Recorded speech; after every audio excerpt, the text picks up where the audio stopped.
Okay, well, let's fire in. Before we formally start, I'd like to acknowledge the traditional owners of Meandrin, the Turrbal and Yagara people, and pay my respects to any First Nations people who might be joining us online today or watching the recording.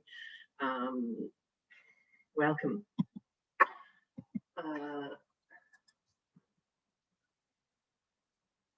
So I'm Nadia, and this is just a little brief background why I'm here and why I'm teaching the arts marketing course today. I am a creative producer and a performing artist who works in Brisbane. I currently have 4 different things on the go. I am one of the 2 people running Nothing Ever Happens in Brisbane, which is the alternative arts review and culture website. I work for WOW Australia, the Women's Festival, Volcana Circus, and I also run Moment of Inertia Productions, which we do cabarets, we do a pile of different stuff, including workshops. Previously, I've worked for Cluster Arts, the circus production company, working with a number of Brisbane and Australia's premier circus companies to throw them all around the world to fringe festivals across Australia, Europe, across the Americas.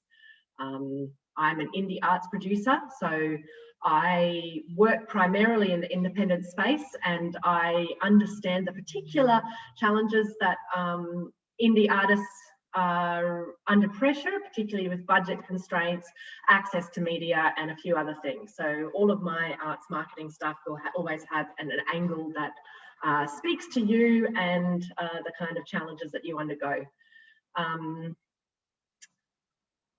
Yeah, my connection to Anywhere Festival, I've performed in and created and produced a number of different shows over the last few years, and will be in one this year in a collaboration with Guerrilla Circus. And Anywhere Festival is probably my favourite Brisbane festival, so it's pretty exciting to be a part of it. And for those of you who are having their first year in the festival, it's a really unique space that sees this kind of mixture of brand new and emerging artists side by side with professional artists, and everyone's creating brand new, fresh, exciting work, and that is what makes me excited. So I'm happy to come and share knowledge with you all today. Let's crack into the presentation. Communication and connection. So there's a bit of a buzzword that happens in marketing these days, and that is authenticity. Everyone's chasing authenticity. I find it's one of those strange words where people are like chasing authenticity, but actually authenticity sits within your hands. As a performing artist, you know implicitly when something is real to you, whether or not that is created on a stage or in real life.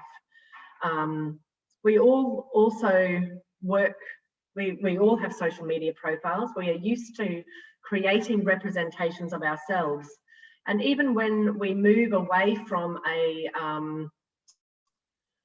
how do I describe it? Even when we move away from like a warts and all presentation of the self, it's a curated representation of the self is still authentic. And this, I think, is going to be key to creating the kind of marketing campaigns that are going to get audiences in to see your specific and unique works.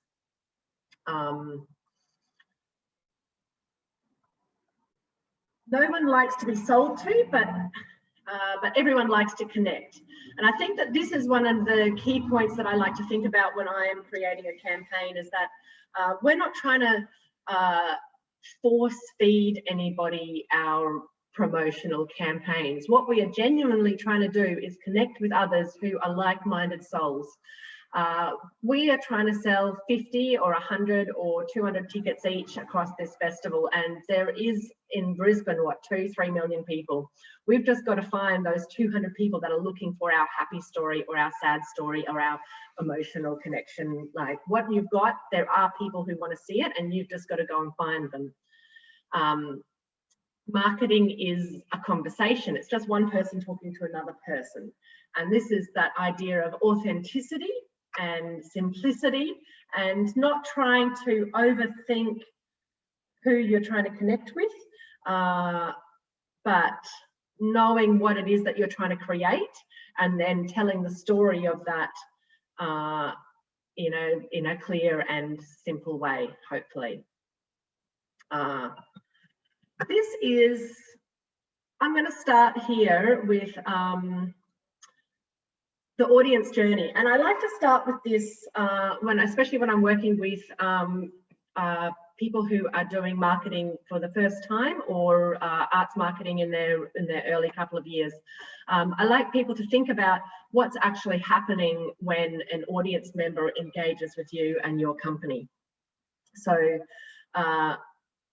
when we're out in the world, there are hundreds and thousands and millions of people, and we are not just looking for anyone who exists. We are looking for the right type of person. So it's not just a matter of throwing our campaign broad at everyone in the world. We're actually trying to come in close and find the exact right shape people. So you'll see here in this crowd of people, there's a few superheroes that I'm trying to attract to come and be my audience. These people I first introduced myself to as an artist or as a company. And so the kind of materials and things that they might be looking for, and this is their first contact that they make with you and your production, is, so this is me and this is what I do. And the usual types of things where people first get introduced to a show or a company are things like advertising, things like articles in magazines and newspapers that they already read, when you are perhaps flyering or doing a promo spot, or perhaps it's, like a shared post or something that somebody else has made. So when somebody goes from a person who's never heard of you into somebody who's kind of like heard of you now and likes the shape of you but doesn't know much about you, I think of them as a full audience. As an audience gets to know you a bit better and they move from they move into this warmer space, and they might do this, like you can tell when an audience is progressing from a cooler space into a warmer space by the actions that they take and the way they engage. So they might like your page on Facebook, they might like your posts on Instagram, they might click attending your event. Other actions that they take that you might not see, but you might be able to track through, your Google Analytics and whatnot, is they might do Google search. They start talking about it. How do we move people from this cool into this warm space? When people have first found you and looking at, what is the kind of, who is this person? Who is this artist? Who is this show? Are they my kind of artist? Are they my kind of show? This is where we make the kind of content which is like meet the cast, behind the scenes, shared values, fun tricks. It's an opportunity. You're no longer just introducing yourself, this is me and this is who I am. You're actually going a little bit further and showing a bit more of the depth and range of who you are, and kind of confirming to this person who kind of like the look of you that, yes, they're in the right place. When somebody moves over to get somebody to move into a hot space, so a hot audience member is somebody who is primed. They're ready, they're sitting on the edge, they want to buy the ticket. All you need to do is just say, here is the ticket, bang, and they're in, they want it. And you'll notice that they have moved into this space as you might get stronger engagement from them on social media. They might be going in and checking ticket prices. They'll be commenting, maybe they'll be tagging their friends and sharing the post of the event. And so we kind of move from warm into hot with this kind of, all these kind of different next level media communications. And we'll chat about them a little bit more later. And yeah, once you've got people who have moved into this hot zone, yes, you've got them in there, they've bought the ticket, they've bought your merch, they're doing whatever the thing is that you've asked them to do. This is an opportunity. Then what happens is what we call social proof starts occurring. So people's social proof is the term that marketers use for when I don't tell you that my show is good, somebody that tells you that that show is good. So we tend to trust other people, like our friends and colleagues, more than we do the person who's actually trying to sell to us. So same as like when you want to buy a pair of new shoes, you might go and look at a review from somebody who's not being paid by the company. So social proof is a really powerful marketing tool, and it kind of like moves people around and around into this circle where they can participate in helping to sell your tickets for you. So somebody who's bought a ticket, who went to a show, who took a selfie, they posted it on their social media, somebody who's in the cool audience sees this post and is like, oh, my friend John, he loves that show, and that moves them from that cool into that warm space again and starts the cycle again. Hello, come on in. Please have a seat. You want to grab your laptop out and set up, because I've got the slides running on Zoom. Have you got something like that? Otherwise, jump in with one of these slides and you'll be able to see, follow along with them.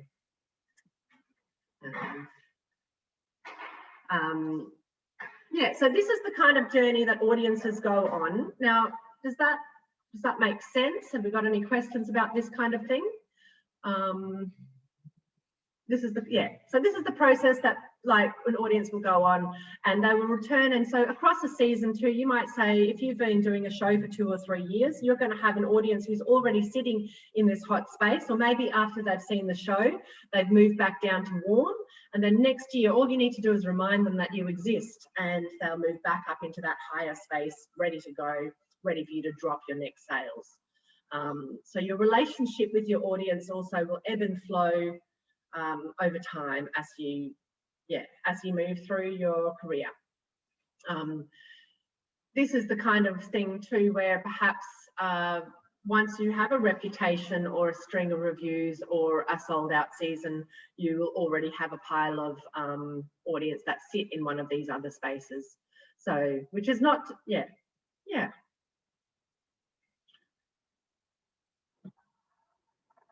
How do we get them? What are the things that we use to move our audience through that journey from cool to warm to hot?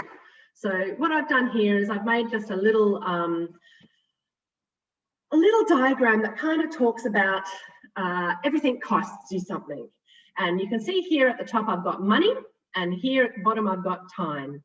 And whenever you're creating your campaign for marketing your show, you're basically at all times doing a little balance where you're going to weigh up how many dollars you've got versus how much time you've got, and you're going to find something in the middle.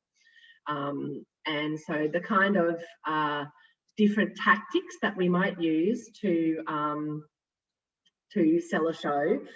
So we've got collateral. So this pretty much always costs you money, and that's your posters, your flyers, your billboards, advertising in magazines and that kind of stuff. You've got your traditional media, which if you've got a good press release and a good angle and you're lucky, this is actually something that costs a lot less. But unfortunately, in this day and age, you'll actually find that a lot of places are paying for access, and it is a matter of purchasing advertising and then getting an interview as a result of that. We've got our live spots down here, and these ones are really about time more than anything. So you might be able to find a spot at a cabaret, or do some flyering at a local market, or cross promo with another show that's got the same kind of angle as you. And these are the kind of things where it costs you, it's more about time than it is about money. Socials I've kind of put in the middle there because technically it's actually about time, creating that content and pushing it out there, and making a dynamic digital space that people can identify in. But we can, of course, social media advertising is one of the primary ways that people sell shows these days. So it kind of sits somewhere in between these two spaces. I also like people to think about guerrilla marketing tactics. And by this, I mean, you might be able to come up with a concept that will sidestep all of these things and put you directly in front of your audience. I've done a few things over the years, and I've heard of a few fabulous tactics as well. which include, for example, one show that I've heard of, their primary audience was all, they were trying to break into the 19 to 21-year-old market. And so what they did is they went and made a pile of posters, and they went to, and I'm not condoning this, by the way, because I don't know if it's, but they paid $20 each to go into each of the major nightclubs in the Valley precinct, and they put these posters on the back of every toilet door in the young women's bathrooms, which is a bit cheeky. And by the time they got taken down, all these young women had gone and Snapchatted these posters wildly, and they all came to this show in droves. So that's an example of a somewhat cheeky, low value, high impact guerrilla marketing tactic. Same as like a flash mob, perhaps flyering in costume in a particular location that might be where your target audience is. Figuring out how to, across your entire cast, start a viral trend on TikTok. Like I guess there's a lot of options, and a guerrilla marketing tactic is just something to brainstorm and think about with your crew. Is there a way that you might be able to sidestep the media landscape and get straight to your people? Planning a campaign. So when I sit down and I look at, when I start planning campaigns for whether it's a 50-seat show in Brisbane or a 2,000-seat show at Edinburgh Fringe, it's the same formula that I go through. So first of all, I look what I'm trying to push. How many seats do I need to fill? How much merch do I need to sell? What else is happening? Like, what's my goal? What's my sold out end goal? I've got a little formula here I'll go through in a second, but when I'm planning a marketing campaign, I go with a 1% guideline. I try to reach 100 people for every ticket I want to sell. So that means if I'm trying to sell 200 tickets and I reach, what's that, 20,000, 200,000 eyeballs, I only need one person out of every 100 people that see it. I just need one person to buy a ticket. So I'm trying to go as broad as possible, but just going back to this one, I'm not going for anyone in the world. I'm trying to find my superheroes, because my 1 in 100 superheroes are actually going to be the people that buy the ticket. It might sound like insane numbers. You're going, how do I reach 20,000 or 500,000 people, Nadia? That's insane. But actually it's not as hard as you'd think. I look at the timeline. There were some comments on one of the Facebook posts that were talking about timelines, and they're, like this is an ongoing conversation that we have with different companies and different shows and different seasons. In general, I prefer a short, sharp campaign, especially for if it's a really high price point show, right? Maybe people need to plan an event. If this is a $500 event that runs for 3 days, people need to include that in their holiday plans. If it's a handful of fab shows at Anywhere Festival, people aren't planning that 6 months in advance. They wait till the program drops, they look at everything, and then they start making their choices over the next week or two as they chat with their friends. So the timeline in this particular case is, like a festival drop is perfect time for a campaign to hit. You've got 2 full months to plan across. But yeah, I'll go through a timeline for Anywhere specific shows a little bit later in the presentation.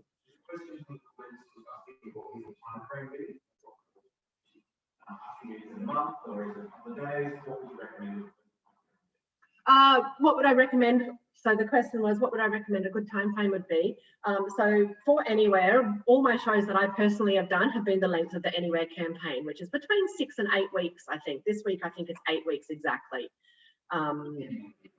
Depending on where you are in the festival, if you're at the start or at the end of the 3-week season. I have had some fringe festival shows that we've opened up, as much as 5 or 6 months in advance.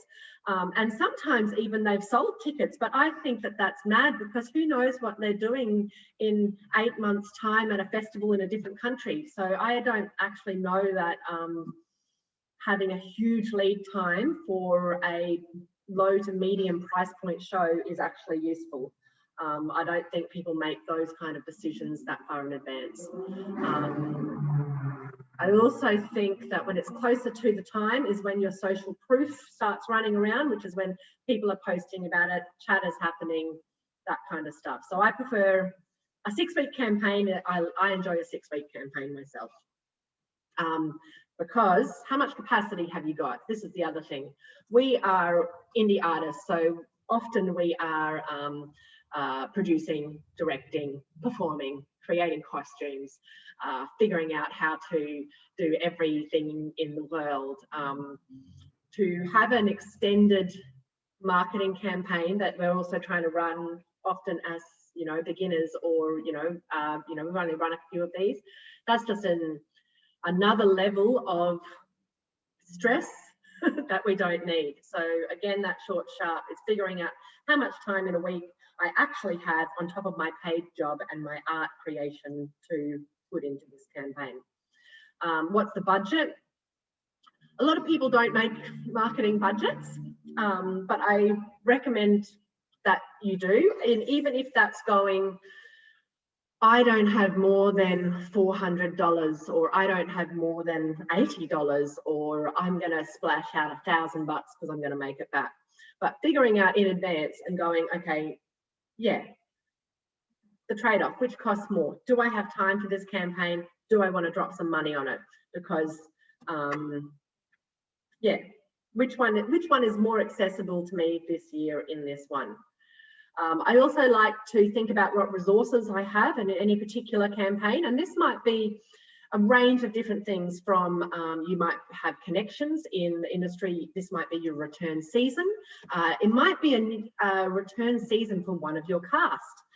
You might have lots of local knowledge, like where are the people going to, what bars are people going to that would like your show, or like you might have some kind of insider knowledge, which is a real advantage. You might have lots of friends who you can lean on to post wildly about your show for a month. You might have heaps of energy. Like these are not static from one show to the other, and you might have more resources within your cast and crew than you think you do. So this is a good one to sit down with your posse and go, okay, what have we got? What are the things that we've got that other people don't? Or what have we got within our personal team? And the final thing that I really think about a lot is where is my high quality audience?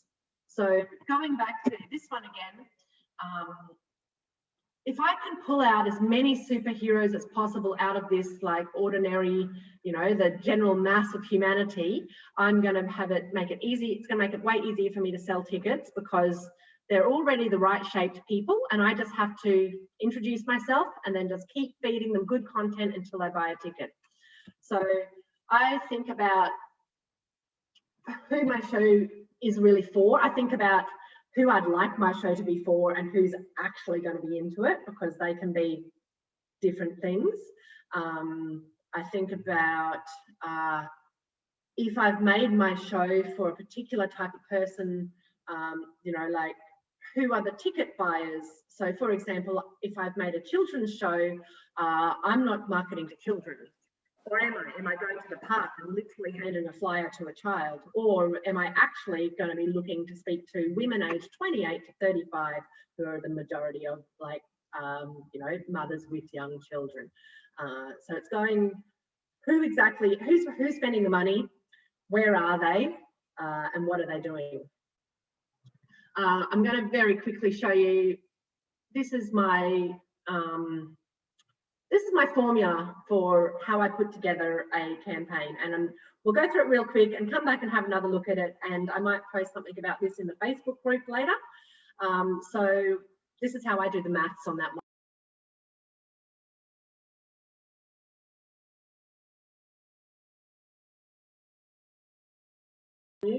There we go. Okay, so 1%, I need to reach 100 times more people than I need to sell tickets. So I've got 5 shows that I'm doing, and I've got 50 seats in each show, so I've got 250 total tickets to sell. So times 100, I want to reach 25,000 people, which sounds mad at first, but it's actually way easier than you think. So here I've just made up these numbers, by the way. I have actually no idea what the posters and scenes run is this year. But so anywhere is already going to be making collateral that you might be included on. So they'll be doing a poster run and they might be doing the program and the scene stuff. So if there's 1,000 posters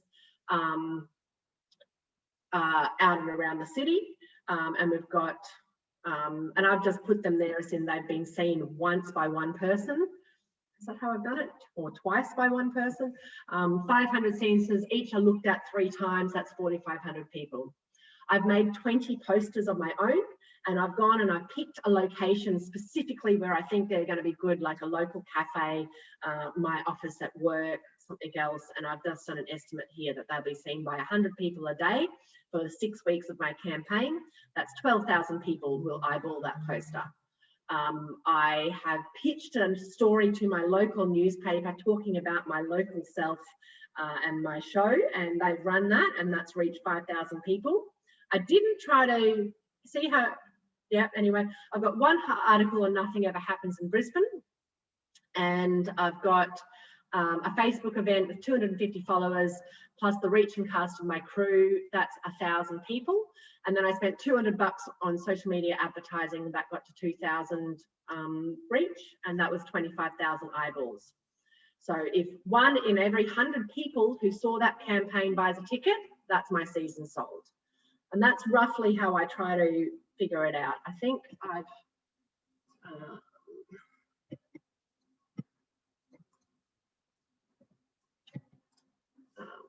and then so I've made another little maths here just to show you how I scale that up as well, which I'm just going to pop in as well, just to show you how this is how it works for me when I do a much bigger campaign as well. So when I've got, say, 10 shows that I've got 200 seats, and so I need to sell 2,000 tickets, I do the same thing. I've got 10 core flutes, which are the big posters that they put at the fringe festivals.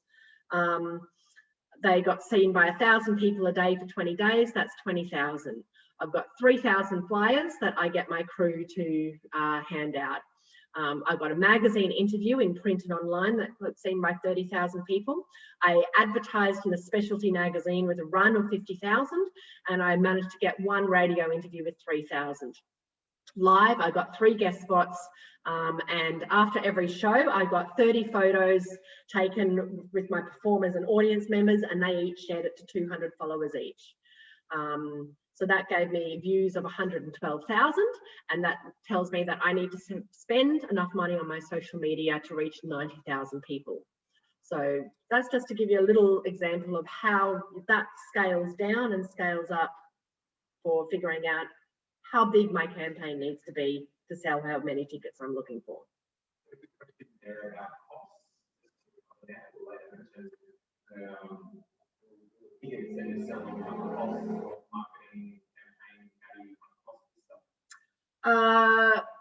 That's probably a budget specific. So how do you create a whole budget for a show off your ticketing price and your marketing? I'm not sure if I'll get time to cover creating an entire budget for a show, but yes, that is, yeah. What's that? Just made a comment there about the budget template page. So that's watch out that they're production, but then the potentially what they could spend in marketing. Yeah. See how much they have for marketing. Could everyone hear Paul's comment? Do I need to repeat that? I'll repeat it. On the Anywhere Producers pack, there is actually a template for your budget, which will show you how to put together the basics of a budget for the first time, including how to think about where your ticket, what your ticket prices should be at, and to see what type of money you might have left over for creating a campaign. But if we go back to, so this one, you'll actually see that this particular campaign that I've made here has got very little, I mean, it's got a $200 price on social media advertising, and it's got a poster. Everything else here is a time, is basically a time tactic. So social media is about time, although you may have a further expense with a photo shoot or something like that to create some stuff. Your article in the local newspaper is about a media release, which I believe there's templates available or coming soon for that. The Anywhere collateral is being made and produced and paid for by the festival. So it's actually possible to put together a really low price campaign, thinking about which of these tactics you have access to and can afford. So yeah, I have sold shows spending no more than $100 on social media. It's completely doable, but it does mean that you have to put in that extra, it ends up being an extra payoff on the time that you spend. Yeah, and you know how committed your crew is, like, yeah, time versus money, it's the old one. Making the most of your Anywhere channels. So there was I've got a few slides where I'm just going to talk about this just today because this is relevant to the cutoff for the Anywhere program info, which is on the 21st of Feb, I believe. Yep. So this is going to be one of your primary marketing channels because the festival has a reputation, and that in itself is a type of social proof. Excuse us. So people who know the festival are already coming to the festival because they enjoy independent art and they love seeing the strange and wonderful and new things that you make. So in and of itself, being a part of this collateral is a marketing tactic. And within that, you've got a few different things here that you can use to maximize your impact. So you've got a tagline, which is 60 characters, which is maybe 8 words.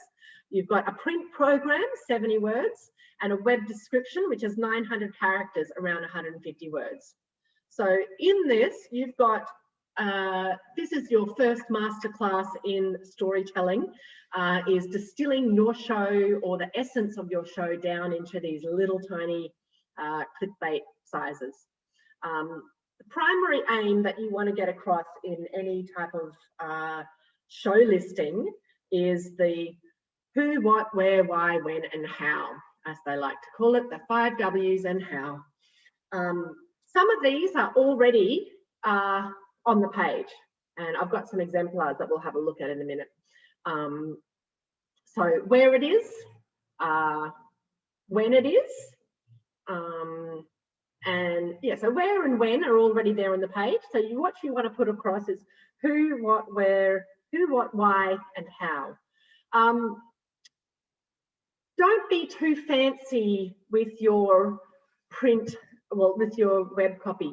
Sometimes people write some very existential and beautiful words about their shows for these things, but in this particular one, you've got a cold audience, or or even a non-existent audience that you're trying to move from cool into warm. And what they want to know is, what am I going to see? Like, what is this about? Is it for me? And they just want the basics. Like, so yes, use nice words. We're all artists and we write, we can be creative in our presentation, but let people know that, like, if they're going to be going on a bus to, a warehouse, make sure that that is implicit in the thing. If this is a show that deals with some very heavy topics, that's for a specific subgroup, make sure that they get the opportunity to understand that in that very first little bit. Like, this is the bit where they go, oh yeah, actually I love learning about the creative journey of professional musicians. I want to go to that. And if you've written your piece in such a way that that is obtuse or obscure, you won't get the chance to make that first connection with your audience, really. There's a few other things that you've got there that are little ads of information. So you've got your tags, which is, is it a circus show? Is it an immersive show? Is it a rah-rah? And so that's actually, be as close to, this is another one where it's like, keep it simple, just nail the 3 genres that are your genres. Any other details is, you don't need to use this, but if there is something in there about the show that's important, maybe it's about the experience, maybe it's the fact that like this event goes for 3 hours so that people can anticipate that in advance, because people do enjoy a 3-hour event if they know they're going to get one. Or so there's a chance to have a little value add of some extra information that's on top of these 150 words that you've got, but you want to use it kind of, yeah, use it with grace. If you've got accessibility, so I mean, in this day and age, it's real, like it's, yeah, I mean, a festival like Anywhere is going to have some challenges because some of our performance spaces are not going to be accessible to people in, no, not always going to be accessible to people in mobility devices or with other things. But if you've got the opportunity to spell out how people can come to your show who have, you know, any range of disability, do so that they know explicitly that they can come. Tell them if they can have a carer ticket, or, you know, like talk to them about what that accessibility is, because there's a huge audience of people with disability who are into the arts and they want to come to your show. So make it easy for them to understand how they can do that. I'm always going to be in favour of adding reviewers and awards onto your little tick boxes, because reviewers is a review that's published is another example of a social proof. Somebody who's not you tells them how the show was like. Yeah. And with the awards, you might not think that your brand new show or whatever it is going to get an award. You don't know. You don't know how fabulous it's going to be. Right now, you're like, oh, it'll never be a thing. But by the time, you know, May 10th rolls around, whatever, yeah. So just go for it. Give it a shot. Yeah. Your hero image. So hero image is the term that we use for the first big image that everyone sees about the show. This is a key piece of collateral. It's important to consider in creating your hero image. So hero images can be anything too. They can be photographs, they can be collages, they can be drawings, they can be any manner of, like, you know, the actual creation of the hero image is secondary to some of this other stuff. Again, you're looking at a storytelling opportunity here. Who's the audience that you are trying to connect with? What is essential information to convey? I put this sentence, it's not about you, it's the first true communication between artist and audience. And I put that because sometimes I find, I mean, I've been guilty of it too, we put our ego in and we want to represent a certain aspect of our show to an audience, and that's actually not the most useful in terms of the storytelling from somebody who wants to understand if this show is good for them. So it's really about going, what is, if I can only tell one piece of, I mean, if I can, I'd like to shove in as many of these W's and how into that image if I can. But if I can't, what's the two most important pieces of information I want to share, and can I wrap that into an image? And I've got a comment here about variations to suit locations. So, and by this I mean that your hero image is going to be chopped up and moved into a variety of different spaces. So in the program, we're going to have a little tiny image that's, last year it was in little arc shape, year before. Sometimes it's cut into a circle. On your Facebook banner, it's going to be a long rectangle, like wide, broad landscape. So across these different shapes, you might want more than one image. You might want a portrait and a landscape, or you might want to make a smaller version of your hero specifically for some locations.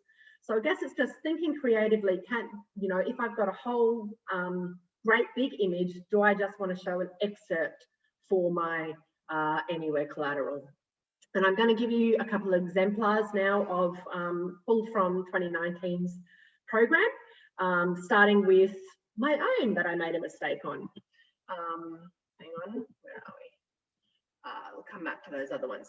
So 2019, the show that myself and Adam Wood and Peter from Ruckus produced was Niffle Hell. And we've got this tiny, so this is the shape of what the program looked like then. This little tiny excerpt from the image is actually what ended up getting printed. Now, when I look at that page, just with my eyes blurred, the one that pops out to me is definitely not mine. Now, to show you what that image looks like in full, I've put it up here in widescreen. You can see that it's actually quite a striking image. It's got lots going on. There's lots of storytelling. There was, you know, good contrast. There's lightning, there's the devil, there's all sorts of things going on. But when it was chopped down into this image, it lost a lot of its impact. I'm popping that there as an exemplar of how to think about how your image might look as it's moved into different places. Yeah. We'll come back. Look, honestly, each of the other three drag my eye in more than that one. So I like this one on the right with this strange creature there. That definitely makes me want to go, oh, what's going on there? Yeah, I've got a few other examples over the next few slides too that we might have a look at before we backtrack a bit. So here you can see all of those little bits that I just talked about. We've got our title, which is a piece of a marketing, but you know, a title is a title. Sometimes a show just has to have the name of the show. We've got the name of the company underneath. That's another piece of marketing material. And if this is your first production, that's not going to be, you won't have a warm audience attached to that. But if you have made a production before, you will already have people that have name recognition of Lightning Bolt Creative, of Chance Collective, of Moment of Inertia. You've got this one tagline here. So this is like when you're just scanning the page and then you're like David Attenborough, but not at all. And you're like, okay, all right, I need to know more. Like, so you've got 6 to 8 words to grab someone's attention so that they read the rest.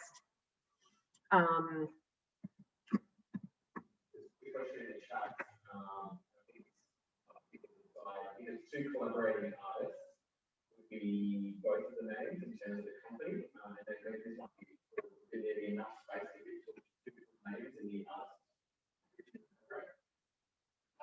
Yes. So maybe a bit closer so you can hear. So there are two ways of doing it. People that have well-known brands individually, it'll tend to be so-and-so and so-and-so, and there'll be enough space in the presentation tag for that. Sometimes people create a new name. Most of the time we say, look, if people already know your name, individually use that, unless you're particularly wanting to build a new brand and a new style of show that isn't the normal thing that you would normally do. Yeah, so was that clear? Did everyone follow? I would also say that if you are making a new collaboration between two artists that have reputation, that you put those names into your copy so that then, and potentially, you know, the little brackets as seen in, you know, Nadia Jade, bracket, Niflhell, because that's that social proof again. That's for those audience members who are already sitting in that warm space. They'll be like, oh yeah, I saw that. I heard about that. Somebody posted about that. Tell me more about this production.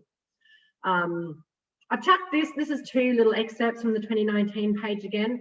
And I guess you can see, so I mean, the one here that's unexpectedly probably stands out the most is this very simple line drawing of Amelia Anonymous, because everyone else has got lots of action, there's lots of things going on. So actually this ends up drawing the eye. So that's just another example of going, okay, where is the context of where this picture sits? Yeah, I would say probably like, I mean, and we've got lots of storytelling going on and lots of intrigue. We've got this one on the side here, Wondered. You're going, okay, there's clearly action happening in this shot. What is the action? And then you're invited to the maddest tea party of the year. Oh, okay. And then it's about Alice. We've got some award winning in here. So that's another nice little bit of social proof. Yeah, so you've got a few things going on in this particular one. You've got a nice picture with storytelling. You've got a company name, which I've definitely heard of. And then you've got a tagline that kind of sets you up for what might happen. So that's telling me what's going to happen. And then we've got a little bit more in here. We've got why, who, Yeah, it's at the sideshow. I know that that's a circus venue. Yeah, so there's, you know, like there's a lot of information that's already happening in these little ones. I like Scott Wing's image here because it's whimsical, and you know, it looks like, I mean, he's a renowned poet, and this has got a poetical feel to it. So, you know, across these pictures, you can already see that there's a lot of storytelling and a lot of information being shared in this very short little thing. Here's another classic. The use of stars in copy is another type of social proof.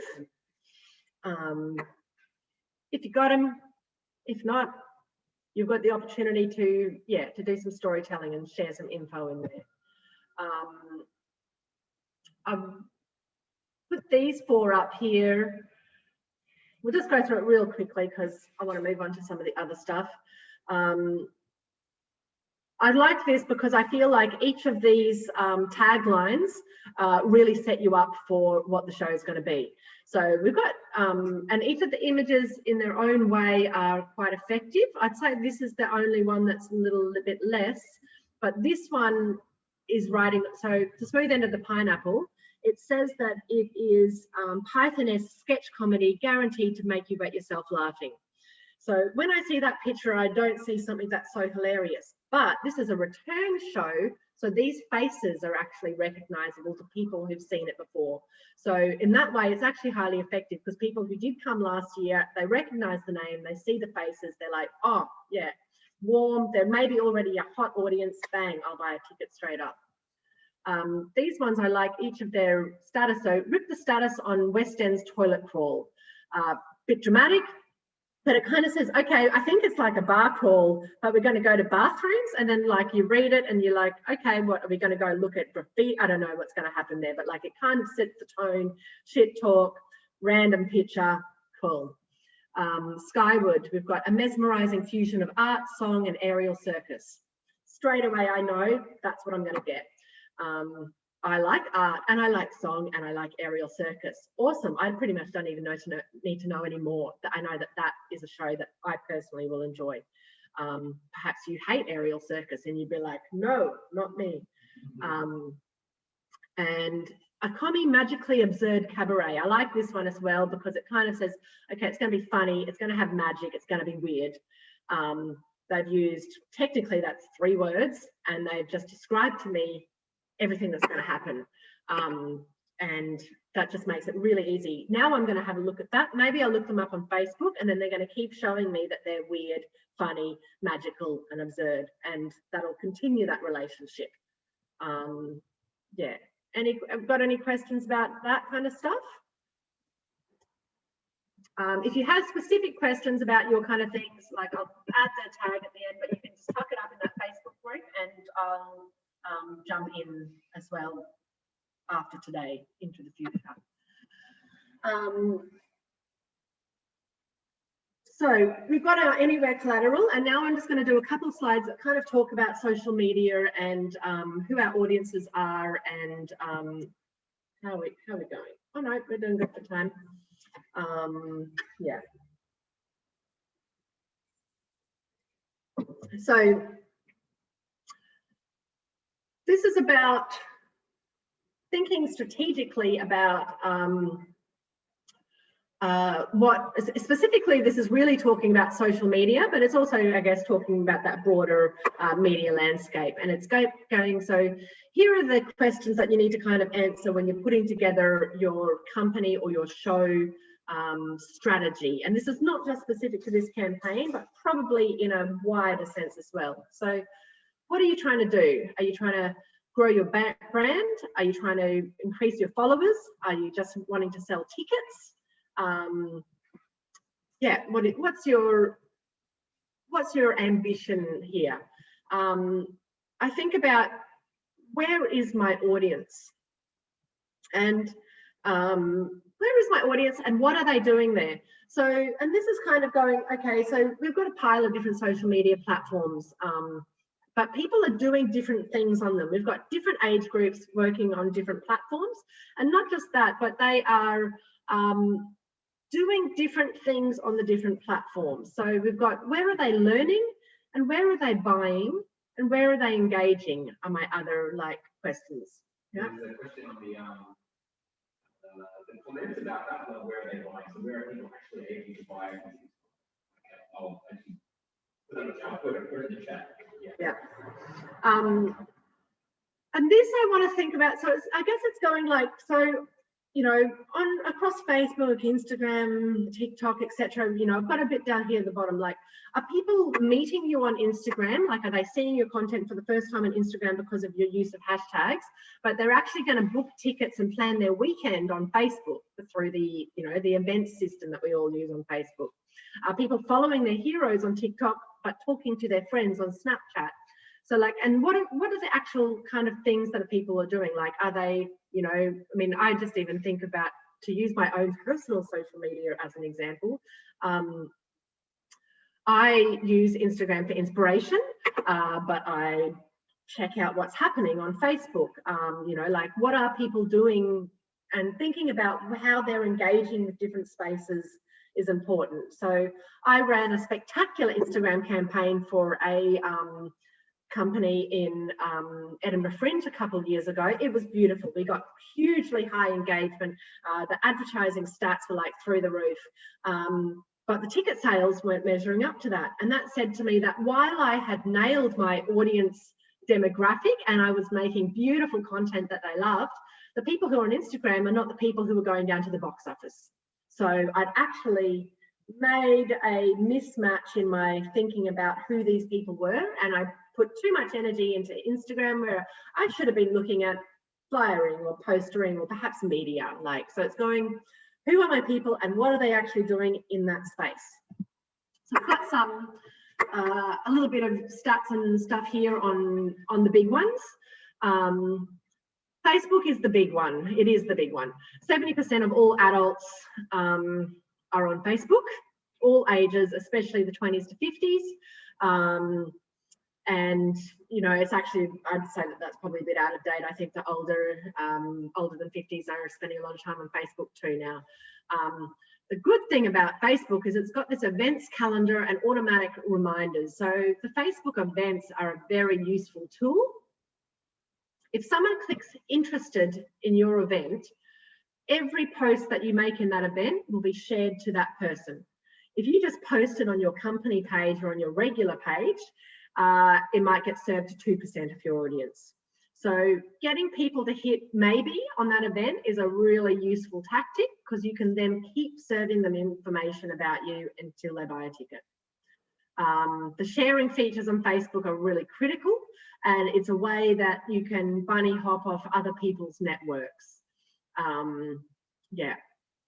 Instagram, 1 billion users, not quite as many. It's got a younger audience, which drops off after 30. It's highly visual and better for building relationships.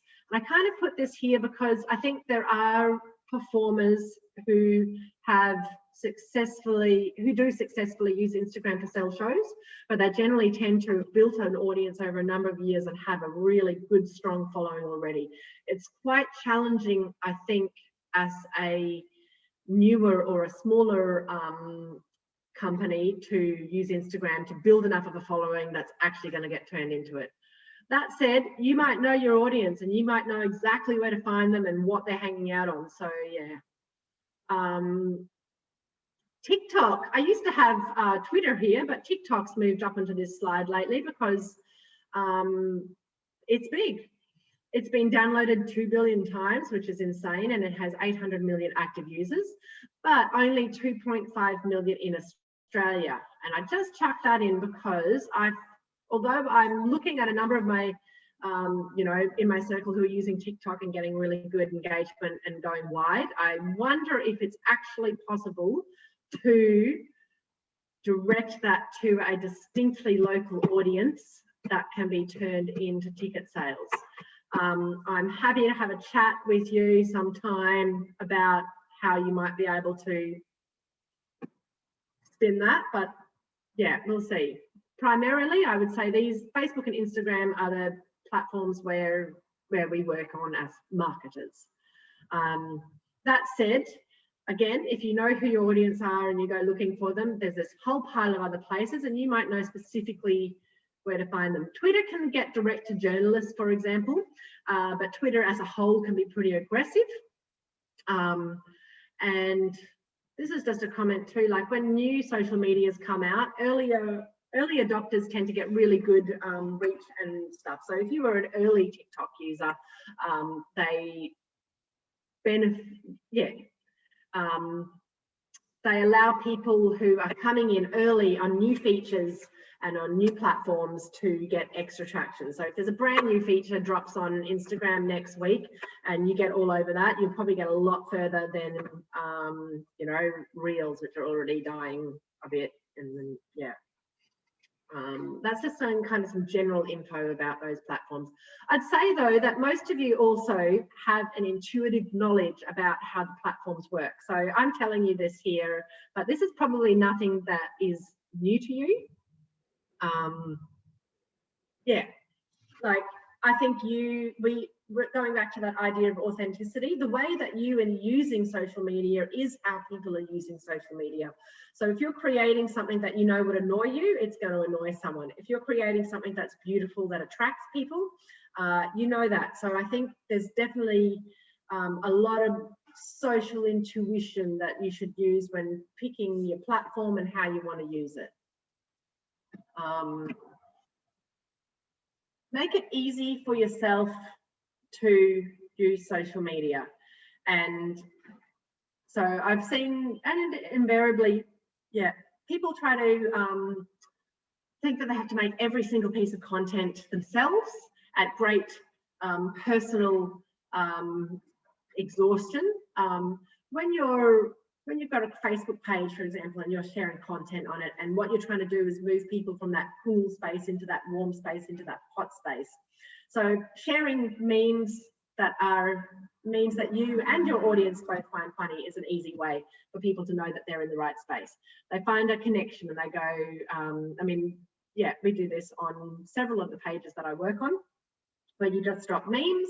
Maybe you'll drop an article by somebody who you like. Maybe you'll drop just a beautiful image from a magazine, correctly cited, of course. But it's one that just allows your audience to go, yes, I'm in the right place. These are my people. I want to see this show. Yeah, you don't have to make every single piece of content yourself. You can reuse content, your old flashback Fridays and throwback Thursdays, like keep it coming. There's a lot of tools and apps you can use that make social media easy. You know, I use Later, for example, for scheduling Instagram. I use Facebook Creator for scheduling Instagram and Facebook. There's thousands of them. If you're using tools and apps, this allows you to plan a couple of weeks or a month in advance and go, okay, I'm going to make 2 posts a week, blah, blah, blah. And I'm going to make them all on Saturday, and then I'm going to spend all of Sunday scheduling them and putting my text up, and then I won't think about it for the rest of the month while I'm getting nervous in the run up to open day. I'm going to do, in about a month, we're doing a social media specific session where I will go into all of this kind of stuff on in a lot greater detail if this is the kind of thing that interests you. Yeah. Doesn't have to be made that day or even reflect the show directly. Sometimes people struggle to create hero images or copy or even Facebook posts because the show hasn't been made yet. And I want to tell you that it doesn't matter. You can put something that is vaguely connected to what you thought the show might be, and in terms of a marketing tool, that's fine. It doesn't have to be a direct representation of your creative work. It doesn't have to be a representation of this particular show. It can be a show you've done before. It can be yeah, an image that conjures the emotion that you're looking for in rehearsal that morning. Don't be too tight and narrow when you're thinking about how to put together a campaign.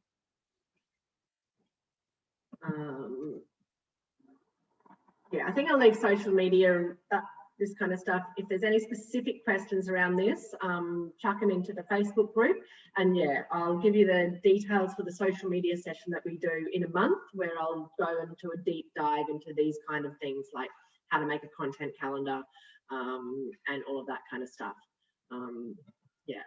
Yeah, the primary thing really for the next 2 weeks is making sure that you've got your image, your tagline, and your web copy really ready to go, because we've got a few more weeks after that to warm up before the launch.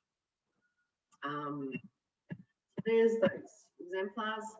So, got a couple of slides where I'm going to talk about this specific campaign in this preparation, this run-up for this festival.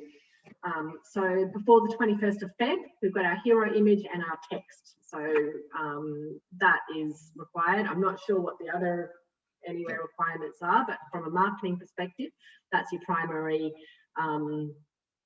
focus for the next couple of weeks. Before the 26th of March, before the launch. So this is where you choose your tactics, you do your budget, you figure out your required reach, you have a look at how hot your audience is, you think about where they are, you identify them, you come to the social media marketing workshop on the 6th of March if that interests you.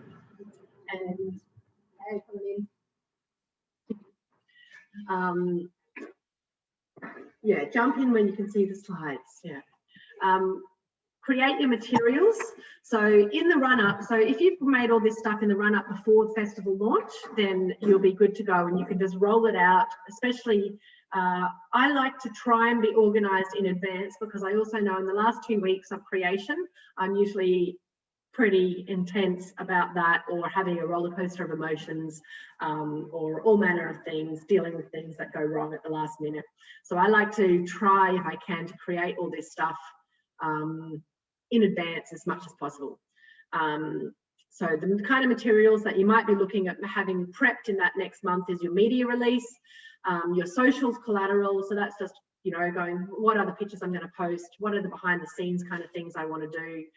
I'd make my posters. I'd think about if I'm booking any advertising, promo spots. So that's like if you want to go and do a cabaret spot, there's a number of different scratch nights around Brisbane, like Ram Bam Cabaret. For the record, there's a pile of different events that go on that might be suitable for you to apply to that crew and get a spot so that you can promote your show. Prepping your crew, allocating times and locations if you're going to do flyering, if you're going to do a flash mob or some other fabulous guerrilla marketing campaign, and if you do, send me a text because I love them. So have a think about when you're going to do those across the 6 weeks of your campaign. You don't need to do this every week. You might do one well-executed, like if you do one well-executed flyering event at a market where you know your demographic is going to be, that might be sufficient. Like you just go in and you go hard. It's always easier to go with a friend or a crew. If you're a solo artist, have you got a friend who would come with you and do the thing? Flyering alone is a challenging thing, but flyering in a gang is super fun. A well-resourced and well-planned campaign is always more effective than a massive lead time or an ad hoc affair. There were a few questions about longer lead times in the Facebook group, and I guess this is, for me, I would rather, if I've spent some proper time thinking about who my audience is, and I've made my materials, and I've thought about how many eyeballs I've got to reach, and I know how many events I have to do in my 6-week campaign, and then you roll it out. Like, sometimes you're going to sell a show, sometimes you're not. You can only do what you can do. What you don't want to do is be going out every day desperately trying to convince people to buy tickets, or spending hundreds of hours trying to create material and staying up past your bedtime when actually you've got a day job and rehearsals. Like, that takes the joy out of making art. So I think that's really important to plan ahead and go, okay, this is actually my capacity, this is actually my budget, this is how much I'm going to do, I'm going to make this show. I also want to remind people that it's gotten a bit better with COVID, but Brisbane audiences book, they're lazy. They book often well up to the minute. Like, it wouldn't be the first show where I have had, 25% capacity sold at 4 days out and 89% sold on opening night. Like, don't, yeah, I've had fringe shows the same, where I've had, you know, I mean, it's gone both ways. Like, you know, I've had 10% sold 6 months in advance, and I've gone, wow, this show's selling really well. And then right up to the thing, nothing. Opening day, sold out, whatever. Sometimes I've had fabulous shows with big names, massive campaigns, loads of media, everything in place, 1/3 full venue. Like, yeah, these things are unpredictable. So you set your plan, think about your audience, think about your tactics, roll it out, and just keep moving. Don't think, don't kill yourself trying to reach 1,000 people. So into the fray. Here's what we do once we actually have our launch party. So there's always a lot of excitement around the launch of any festival. Lots of people post about it. Suddenly everyone in Brisbane's reminded that this festival exists and that they haven't been here for 2 years, or that maybe they got to a few things last year, but they missed it and they want to go. So we're all posting, and that's what I call a massive group bump, where everyone in Brisbane around the week of the 26th of March is going to hear about Anywhere. There's no need to pre-launch. Like, that's the time to go bang, let's do the thing. Come to the party and start your social proof post. So we've got there's always the Anywhere launch parties, and these are not necessarily going to be big ticket selling events, because many of the people that attend are other artists, and there might be some media there, so that might be an opportunity. But really, it's an opportunity to connect to the wider festival, do some networking, find out who else is on, who else can you see, who might you cross promote with, what sounds like fun, like who, like I generally try to not think of launch parties as marketing events and more as opportunities to connect. You roll out your campaign, your sort of socials, your traditional, your live, your hard copy. Again, get people to hit interested in that event, because get onto your local media channels. With an event like this, with a bigger festival, often the bigger media will be already filled up by the festival-driven media. So if you want to get into a newspaper that or a more traditional social media channel, the best thing is to pick an angle. Often, if you are in a suburban area or a regional area, they want local news, so they'll be happy to have you. If you've got a performer who's from a local area, they might be really interested in that.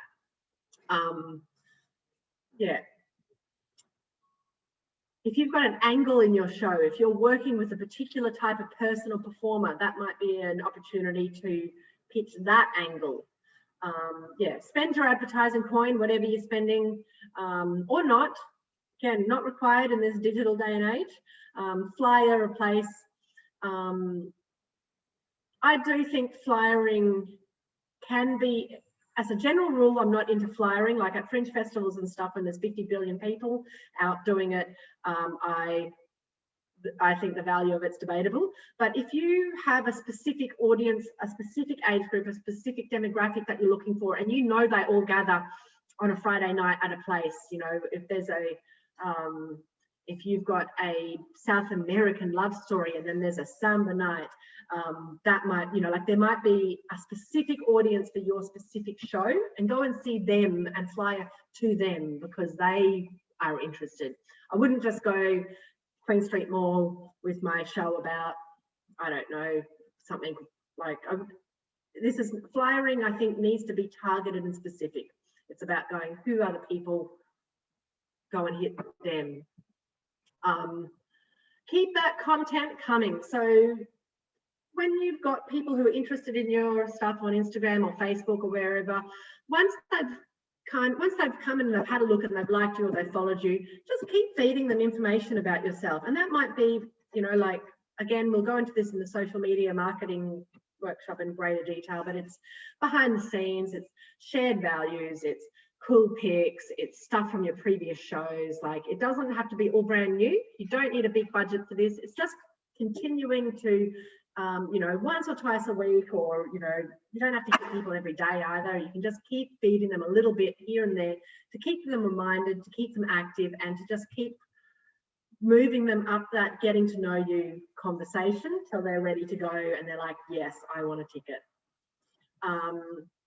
Group bumps, this is just like, I don't know what the technical term for it is, but this is like one where you get everyone in your gang on the same day to all post hard at once.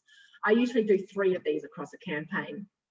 I'll do one on launch, I'll pick one date halfway through, and I'll do one the week of the event. And you basically just get everyone who's connected to you, everyone you can convince to all at once, talk about it all at once.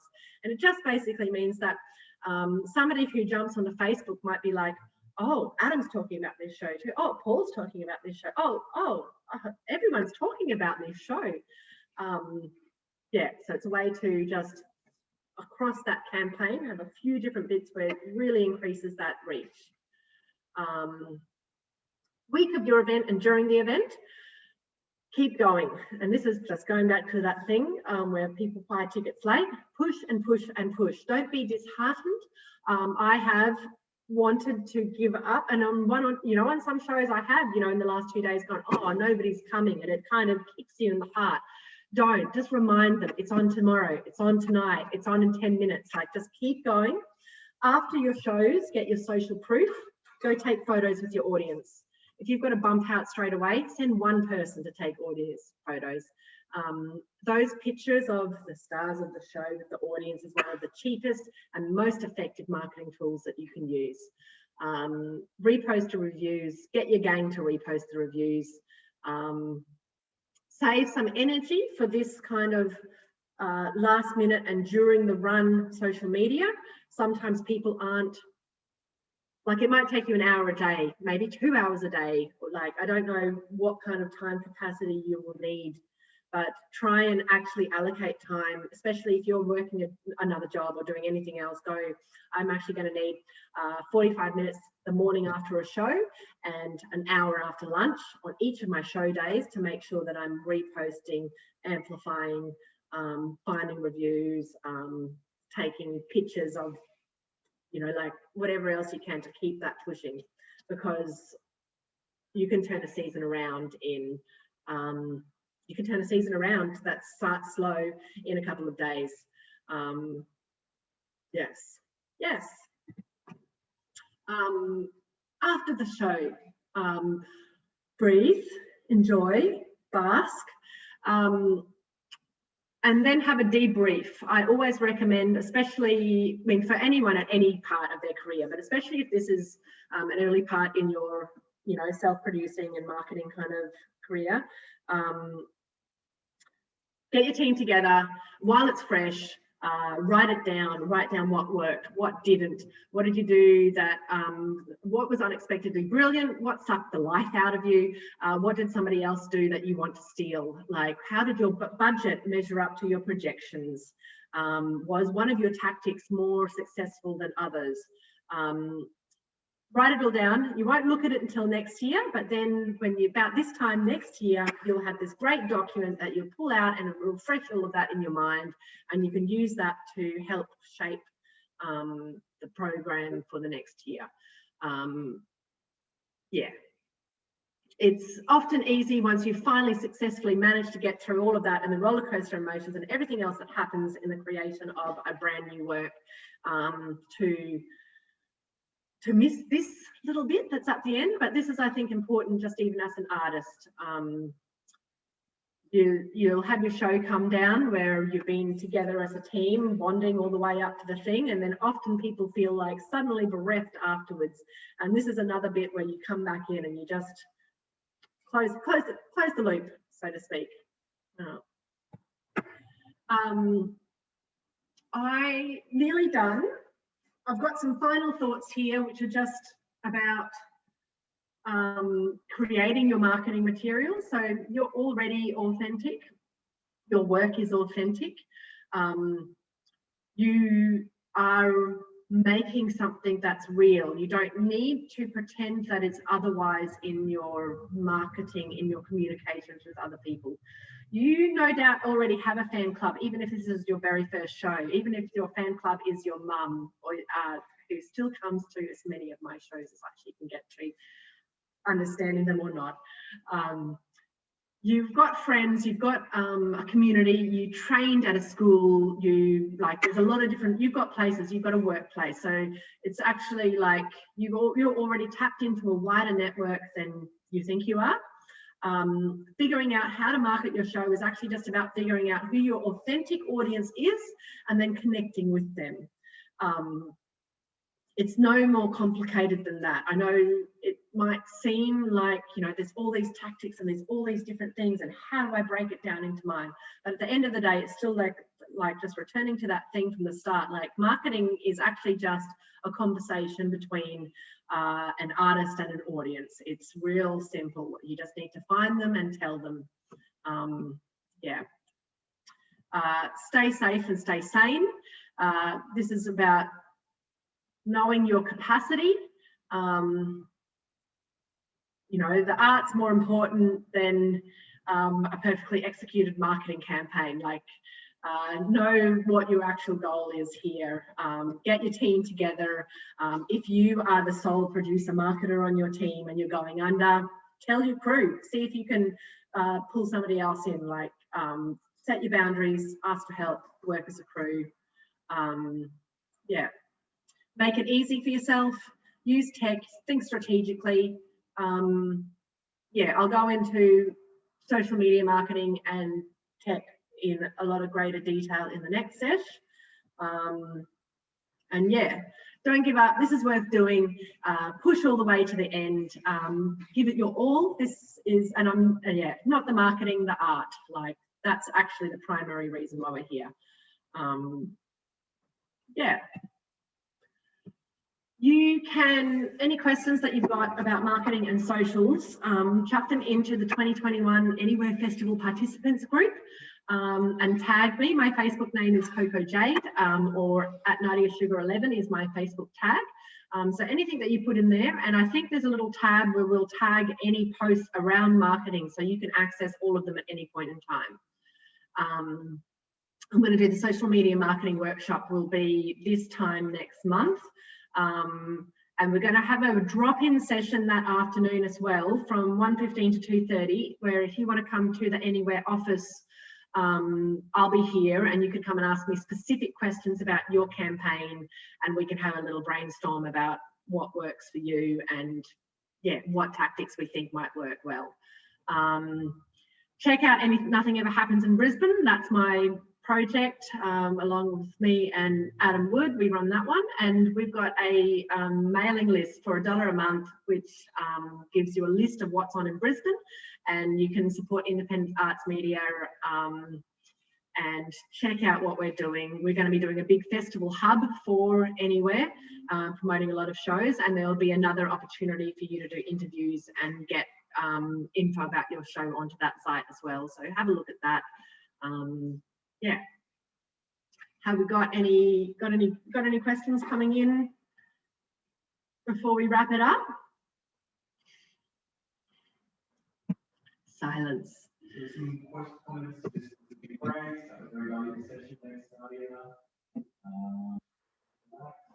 Yeah.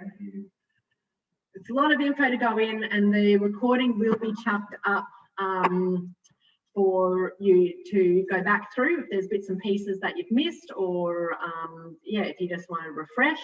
I know that was a big like dump about arts marketing intro, and it's a lot to take in. So when you come to in a couple of days and you go, oh, actually I really want to focus in on this bit, pop it in that Facebook group, and yeah, and we'll keep chatting. Over and out.